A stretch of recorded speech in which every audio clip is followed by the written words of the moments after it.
আমি বলতে গেলে সত্যি কথা বলতে গেলে আমি এই ভিডিওটা বলতে গেলে সত্যি আমার উচিত হয়নি ভিডিওটা করে, মানে কি কিছু বলার নেই আমার ভিডিওটা নিয়ে, যে আমি এত খারাপ কাজ করেছি এখন বুঝতে পারছিস যে এইসব কি বলবো, কিছু বলার নেই খুব। আর তোমাদের মধ্যে সম্পর্কটা কি? সম্পর্কটা বলতে গেলে আমরা গার্লফ্রেন্ড বয়ফ্রেন্ড। আমাদের খুব কাছেরই বন্ধু রুবেলের নামে একটা ছেলে সেই ভিডিওটা চুরি করে নিয়েছে। আমরা দুজন অন্য জায়গায় কাজ করতে যখন চলে এসেছি তখন ওই ভিডিওটা পোস্ট করে দিয়েছে। তো আমরা ভাবতেও পারিনি ভিডিওটা সে পোস্ট করবে।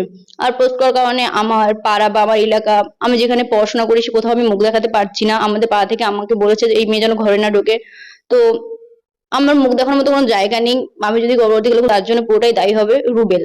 কারণ আমার মান সম্মান বলতে কিছু নেই, আমি কাকে মুখ দেখাবো, আমার মুখ দেখানোর মতো কোনো জায়গা নেই। তো তার জন্য আমি 2000 years later. আমি আপনাদেরকে আবার অনুরোধ করছি যে ভিডিওটা আপনারা আর কেউ পোস্ট করেন না, আর আপনাদের ফোনে থাকলে ভিডিওটা ডিলিট করে দেন। আর আমাকে কেউ ইনস্টাতে এবং ফেসবুকে বাজে বাজে কমেন্ট করবেন না, আর কোলাবরেশন তো করবেনই না। আমার নিজেরই খারাপ লাগছে ভিডিওটা, কারণ আমি তো ভুল করেছি। আর আপনারাও আমার এই ভিডিওটা বেশি বেশি করে শেয়ার করে ভুল করছেন। হয়তো আবার আপনারা এই ভিডিওটা নিয়ে রোজ করবে, যে বলবে তুই ভিডিও পোস্ট করেছি, তো আমরা তো বলবোই আমরা তো ভিডিও পোস্ট করবো, আপনারা অনেকেই বলছেন। তো সত্যি বলতে গেলে আমি আগে থেকেই ভাইরাল ছিলাম, আর সত্যি বলতে গেলে আমার মান সম্মান নষ্ট করে আমি কখনো চাইবো না যে আরো ভাইরাল হতে। তাতে আমার কোনো কি বলবো, কোনো মান সম্মানই তো থাকলো না যদি আমি এরকম কাজ করি। কারণ নিজের ইচ্ছে মান সম্মান নষ্ট করবো, এটা কখনোই করবো না। যেহেতু ভিডিওটা করেছি, আমি ভুল করেছি, আমার লাইফে যদি বড় ভুল হয়ে থাকে সব থেকে, তাহলে এটাই আমার লাইফে সব থেকে বড় ভুল। আর আপনারা এরকম ভুল আমার কখনো দেখতে পাবেন না। তাই আপনাদেরকে অনুরোধ করছি আপনারা বাজে কমেন্ট কেউ করবেন না। তো বলতে গেলে আমি আমার একটা আইডিতে আমি ভিডিওটা করে ছেড়েছি, আর জানিয়েছি যে ভিডিওটা কিভাবে পোস্ট হয়েছে। তো আমি আরেকবার বলছি যে আমরা দুজন শুট করছিলাম এবং রুবেল ভাই ছিল। তো তাকে আমরা অনেক বিশ্বাস করতাম, ভাই মনে করতাম। তো আমার ফোনে ভিডিওটা ছিল না, আমার গার্লফ্রেন্ডের ফোনে ভিডিওটা ছিল। তো সে ফোনটা রুবেলকে দিয়েছিল এবং আমার ফোনটা রুবেলকে দিয়েছিলাম। আর রুবেল আমাদের ফোনে পাসওয়ার্ড জানতো। তো সে ভিডিওটা নিয়ে নেয়, নিয়ে নেওয়ার পরে আমাদেরকে কন্টিনিউ ব্ল্যাকমেল করে। ব্ল্যাকমেল করার পরে একসময় এতটা রাগ হয়ে গেছিল, ভেবেছিলাম বাড়ি আসার পর আর ফোনই তুলবো না। আর আমি সত্যি বলতে গেলে বাড়ি আসার পর আর ফোন তুলিনি এবং ওর নাম্বারটা ব্লক করে দিয়েছিলাম। কিন্তু ভাবতে পারিনি যে এই ভিডিওটা পোস্ট করে দেবে। যখন পোস্ট করে দেয় তখন অনেক ফোন করেছি, অনেকজনকে ফোন করেছি, তখন আমার ফোন কেউ তোলেই নিকো। তো এইটুকুনি। ভিডিওটা কতদিন আগেকার ভিডিও? ভিডিওটা এক এক বছর 1.5 বছর হবে। 1.5 বছর হয়ে গেল?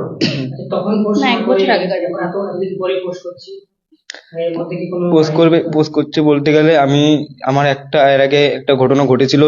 তো আমি জেলে চলে গিয়েছিলাম। তো তখন ভিডিওটা তার কাছে ছিল। আমি জেলে আসার পরে তার সাথেই ছিলাম এবং তার সাথে ভিডিও করছিলাম, সবকিছু করছিলাম। তারপরে অনেকটা রাগ হয়ে গেছিল, তারপরে ফোন টোন তুলিনি, সেজন্য ভিডিওটা পোস্ট করে দিয়েছি। আমি হয়তো এখন বলছে যে এই সমাজে আমি একটাই খারাপ ছেলে আছে আমার মতন, এবং এই ভিডিওটা আমি একাই করেছি আর কেউ করেনি। সত্যিটা বলতে গেলে আমার দুটো বন্ধু আছে, সে বন্ধু দুটো বললো যে তোমার মতন ভাই অনেক কাজ করেছে কিন্তু তারা ভাইরাল নেই, সেজন্য তোমার ভিডিওটা কেউ পোস্ট করছে না এবং তাদেরকে নিয়ে ট্রোল করছে না। আর বাচ্চারা খারাপ হয়ে যায় বলতে গেলে, ভিডিওটা যদি আপনারা বেশি বেশি যদি শেয়ার না করতেন তাহলে ভিডিওটা বাচ্চারা কখনোই দেখতে পেতো না। আপনারা ভিডিওটা পোস্ট করছেন এবং আপনারা ভিডিওটা শেয়ার করছেন, আর আপনারা সেই ভিডিওটা নিয়ে ভিডিও করছেন বলে বাচ্চারা দেখতে পাবে, তাছাড়া কিছুই না। আমার মুখ দেখানোর মতো কোনো জায়গা নেই। আমি যদি গর্ভবতী হলে সুসাইড অ্যাটেন্ড করি তো তার জন্য পুরোটাই দায়ী হবে রুবেল। আমার পাড়া বা আমার এলাকা, আমি যেখানে পড়াশোনা করি সে কোথাও আমি মুখ দেখাতে পারছি না। আমাদের পাড়া থেকে আমাকে বলেছে যে এই মেয়ে যেন ঘরে না ঢোকে। বক্তব্য বলতে এই ভিডিওটা একান্ত আমার পার্সোনাল ভিডিও ছিল। আমার ফোন থেকে আমাদের খুব কাছেরই বন্ধু রুবেলের নামে একটা ছেলে সেই ভিডিওটা চুরি করে নিয়েছে। নিয়ে দীর্ঘদিন আমাদের ব্ল্যাকমেল করেছে, ব্ল্যাকমেলের আমরা যখন শিকার হইনি। তো এখন আমরা দুজন অন্য জায়গায় কাজ করতে যখন চলে এসেছি তখন ওই ভিডিওটা পোস্ট করে দিয়েছে। তো আমরা ভাবতেও পারিনি ভিডিওটা সে পোস্ট করবে। শফিকের সঙ্গে তোমার সম্পর্ক কি? আমরা রিলেশনশিপে আছি কতদিন থেকে আছে? সামথিং 1.5 বছর। ভিডিওটা কতদিন আগেকার? 1.5 বছর আগেকার। বক্তব্য বলতে এই ভিডিওটা একান্ত আমার পার্সোনাল ভিডিও ছিল। আমার ফোন থেকে আমাদের খুব কাছেরই বন্ধু রুবেলের নামে একটা ছেলে সেই ভিডিওটা চুরি করে নিয়েছে। নিয়ে দীর্ঘদিন আমাদের আমরা যখন শিকার হইনি। তো এখন আমরা দুজন অন্য জায়গায় কাজ করতে যখন চলে এসেছি তখন ওই ভিডিওটা পোস্ট করে দিয়েছে। তো আমরা ভাবতেও পারিনি ভিডিওটা সে পোস্ট করবে।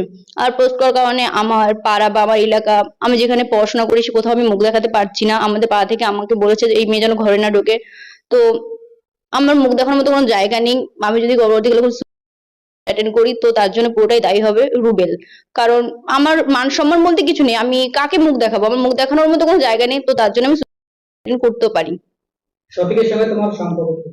আমি রিলেশনশিপে আছি, সম্পর্ক? শফিকের সঙ্গে রিলেশনশিপে আছি কতদিন থেকে আছো? 1.5 বছর। ভিডিওটা কতদিন আগেকার ভিডিও? 1.5 বছর, মেবি 12-13 মাস। মানে ওর মাসের মধ্যে? হ্যাঁ, ওর মধ্যেই। এটা সোশ্যাল মিডিয়ায় তো এতটাই ভাইরাল হয়ে গেছে, এরপরে স্টেপ কি? যে রুবেল তো শুনলাম, তো আমি সাইবার ক্রাইমে গিয়েছি, মানে রুবেলের নামে মামলা করা আছে সাইবার ক্রাইমে, তো সাইবার ক্রাইম থেকে আমাকে জিডি নাম্বার দিয়েছে, আমি থানায় মানে গিয়েছি। এই ব্যাপারটা আমি থানার ব্যাপারটা একটু পরে রিভিল করবো, কারণ হচ্ছে আমি ফার্স্ট তাদের সাজা চাই। শফিকের গার্লফ্রেন্ডের ভিডিও ছিল, তো তারা মানে তাদের ভিডিওর কথা নিয়ে মানে এক্সপ্লেন করছে। তো তোমরা অবশ্যই তাদের মুখেই জানতে পারলে কি হয়েছে ঘটনাটা।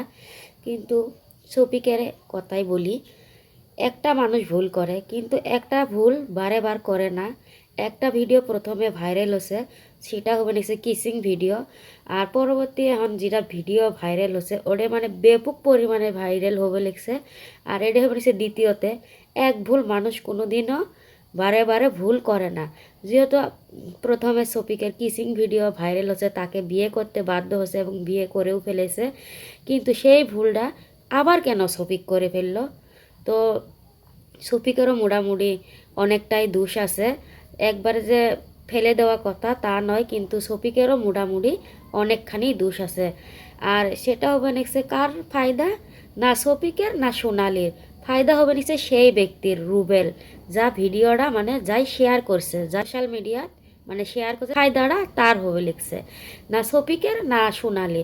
বরাবরে লস এদের, আর ফায়দা হবে নিচ্ছে এদের, মানে যাই আর কি রুবেল নামের মানুষটা ভিডিওটা আপলোড করছে। তো তাদের এই ভিডিওটা যে এত মানে প্রচুর মানে ভাইরাল হবে নিচ্ছে কোয়াই চলে না। আমার মতে আমি শফিকে দোষ দিব, কারণ শফিক বারে বারে এক ভুল মানে প্রত্যেকবারে মানে শফিকে বারে বারে স্বীকার করবে লিখছে যে এই ভুলটা আর কখনো দ্বিতীয়তে আমার হবে না। শফিক কিন্তু প্রথমেও বলছিল যে এই ভুল আর আমার দ্বিতীয়তে হবে না, আমাকে সবাই ক্ষমা করে দাও এবং ভিডিওটা ডিলিট করে দাও। সেই কথা মতো কিন্তু প্রথমের ভিডিওটা শফিকের সবাই ডিলিট করেও দিছে এবং শফিককে আবারও একটা চান্স দিছে, সুযোগ দিছে। তো শফিক তুমি শুধরে নাও, নিজেকে পরিবর্তন করে নাও। শফিক তুমি আবারও কেন এই ভুলটা কেন করে ফেললে? তো পাবলিক মানে সবাই শফিককে যেভাবে ভালোবাসছিল, যেভাবে সাপোর্ট করেছিল, মনে হয় না কিন্তু দ্বিতীয়তে আবারও শফিকে চান্স দিব। আমার মতে আমি যেহেতু শফিকের ভিডিও ভালোবাসতাম, আমার মতে এখন আমি আর তো শফিকে আর কি দেখতে মানে চাই না, বেশি ভালো লাগে না মানে ক্যারেক্টার হিসেবে এখন। মানে পরবর্তী মানে আরও যে কত লেভেল, আরও যে কত ধরনের মানে কি করব ভাবাই যায় না। এখনও অনেক ছোট, যেহেতু উড়ে ঘটনা ঘটাইল, না জানি 30 বছর হতে হতে আরও কত ঘটনা ঘটাবো। তো তার জন্যই পাবলিক আছে, জনতা আছে, সবাই আছে, তো দেখা যে কি হয়।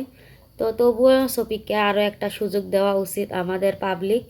তো যেহেতু সবার জন্য অনেক অনেক ভালো ভালো ভিডিও উপহার দিছে, তো তার জন্যই শফিক অনেক মানে দর্শকের মনের ভিতরে জায়গা করে নিছে শফিকের ট্যালেন্ট দিয়ে। তো দেখা যে কি হয় আগামী দিনে, আরও যেহেতু আসিয়ে থাকবো সবাই ভিডিও তো সারিয়ে আছে, দেখা যে কি হয় কি না হয়। কিন্তু শফিকে এই ভুলটা আর করা নাকছিল না, যেহেতু এক ভুল মানুষ বারে বার করে না, মানুষ ভুল একবার করে বারে বার করে না। আমি শফিককে একটুখানি বেশি দোষটা দিচ্ছি। তো এই পর্যন্তই আমার মন্তব্য। আর কার কার কী মন্তব্য আমার কমেন্ট বক্স খোলা আছে, তো অবশ্যই কমেন্ট বক্সে জানাইও।